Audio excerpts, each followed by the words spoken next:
Honorable Speaker, respected members of Parliament, today I rise on behalf of the Umkhonto weSizwe Party under the leadership of President Zuma and our party leader, Dr. John Hlophe.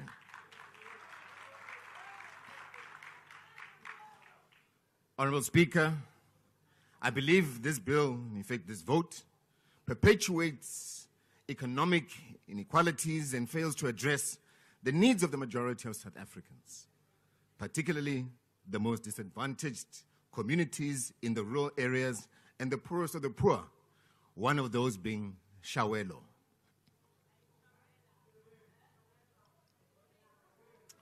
Honorable Speaker, there are some that refer to themselves as builders, and as the Progressive Caucus, led by Umkhonto weSizwe, as breakers.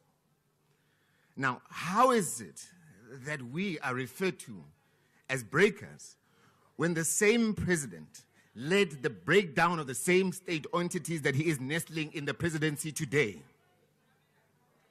How is it?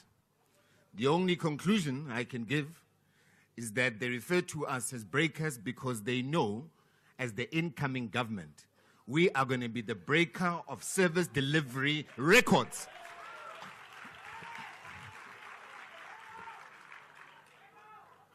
They refer to us as breakers because we are going to break the barriers of poverty that have continued to impoverish our people for the past 30 years because of this constitution that is unconstitutional.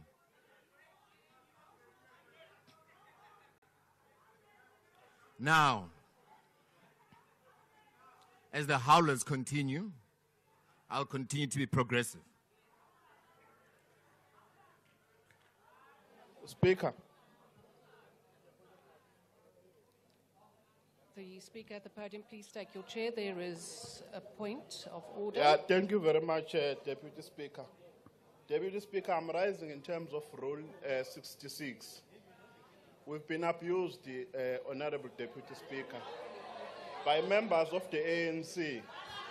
We've been listening to their leaders saying a lot of nothing here, but we've been paying attention, and we are not doing justice, Honorable Deputy Speaker.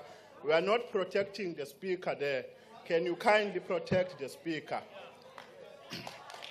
Honourable Member, I have been listening, and the Speaker at the podium was quite audible, and there have been, let's say, some noise from all the sides of the House, so your point is not sustained.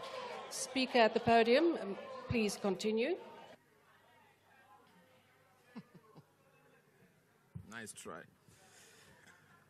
Mr. President, 30 years ago, you were part of the same negotiations that led to the formation of the Government of National Unity off the back of a crisis, which was apartheid.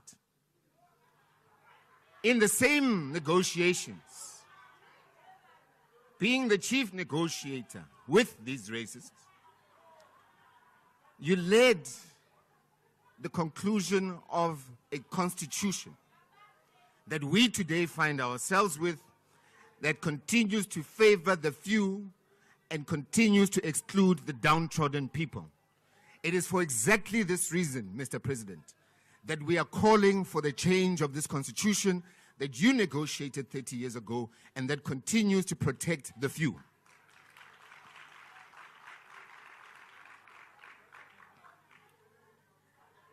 Today, Mr. President, 30 years down the line, you emerge as the chief negotiator for another government of so-called national unity. Now, wouldn't you say, Mr. President, that that being the case with your emergence is in effect a perpetuation of what has transpired when what started 30 years ago? Are we saying, Mr. President, that with this so-called Government of National Unity, which you've also negotiated on behalf of the people that rejected yourselves, will change anything that has not been addressed in the past 30 years? My answer is a big, resounding no. Now, Mr. President, we refer to issues of water in this country. That same constitution 30 years ago protected the rights of certain individuals, the few, who today have got the rights to dams. And guess what? Unfortunately for Minister Mkhuni, when he was Minister of Water and Sanitation, he tried to take this to the courts to institute water reforms. And guess what happened, Mr. President? It was the same constitution that blocked the advancement of people having access to water because of irrigation rights that were given during apartheid to an individual that today owns a dam. How can that be for sustainability, and how can we transform our people's lives with that being the case, Mr. President? Mr. President, over the past 10 years, there's been no beneficiation for our people. In actual fact, it has been at its lowest in the history of this country. No beneficiation in terms of minerals, and no beneficiation in terms of social justice. This is the reality we're faced with, Mr. President. But as long as we continue to have a constitution that marginalizes our people, we will not be able to advance organic growth and change for our people, Mr. President. Madam Deputy Speaker, I want to touch on just a couple of issues here as I close off. ESCOM, Mr. President. When President Zuma, that you are referring to, left office, had 85 billion rands of debt. Today, Madam Speaker, Deputy Speaker, it is sitting at 160 billion rands. That in of itself is a telling story.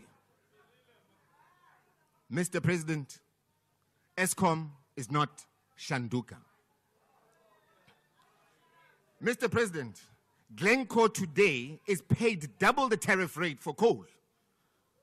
Trafigura leads the fuel supply at PetroSA and other state entities. And guess what? There is pure silence. Mr. President, PetroSA is not Shanduka. Transnet, Mr. President, today has been experiencing dilapidating infrastructure since you took office. The ports are being privatized, and the nervous system of Transnet has been outsourced to your friends, being Bidvest. Mr. President, Transnet is not Shanduka.